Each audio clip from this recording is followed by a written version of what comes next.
Hey everybody, so I got a guess what's in the box video, so please stick around, check out the video, and I'll see you guys there.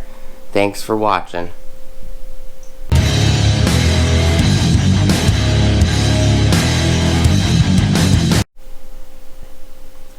Hey everybody, alright, so I have a Home Depot box with some stuff in it. It's a 19 by 19 square by, I think it's 3 feet, 2 feet.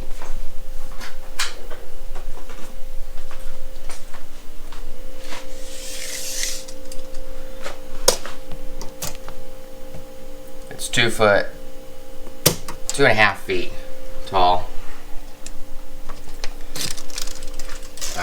It's just gonna be a guess what's in the box video. I did not purchase this from Home Depot. I bought what's in this box from a buddy of mine.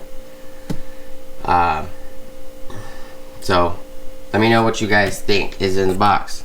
It's not going to be a long video. We'll do an unboxing of it later.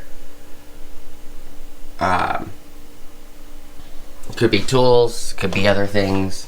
What do you guys think? So please like, comment, subscribe. The bell notification icon for future updates. Go check out my Amazon affiliate links, and I'll see you guys on the next video. Peace.